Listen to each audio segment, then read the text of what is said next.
Nagsimula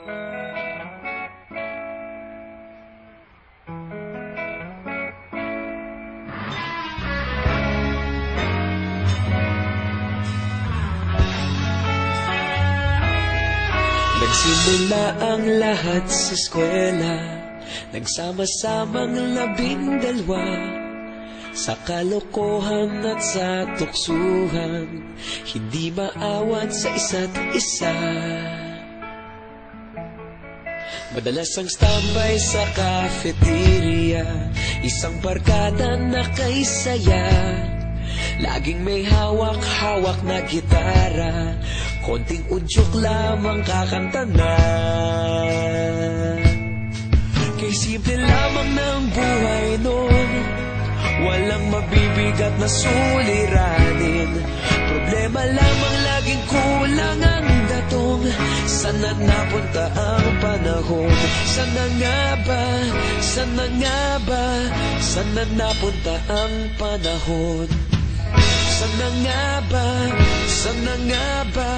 Sana napunta ang panahon? Sa unang ligaw kayo'y magkasama, magkasabwat sa pambobola. Walang sikreto kayong tinatago, okay sarap ng samahang barkada. Nagkawatakan na sa kolehiyo, kanya-kanya na ang lakaran. Kahit minsana na lang kung magkita, pagkakaibigay hindi nawala. At kung saan na napadpad ang ilan, sa dating eskwela meron din naiwan. Meron pa ng mga ilang nawala na lang, nakakamiss ang dating samahan. Sana nga ba? Sana nga ba? Sana nga bang barkada ngayon?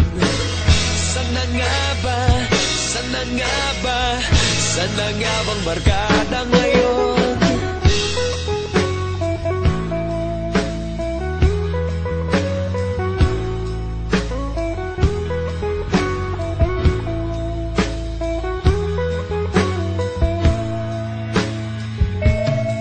Ilang taon din ang nakalipas, wala pa sa aming tatay na nagsusumikap upang yumaman at kuminhawang kinabukasan.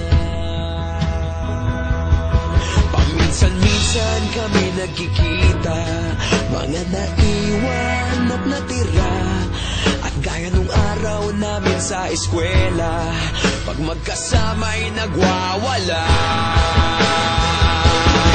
Napakahirap malimutan ang saya ng aming samahan. Kahit lumipas ng ilang taon, magkabarkada pa rin ngayon.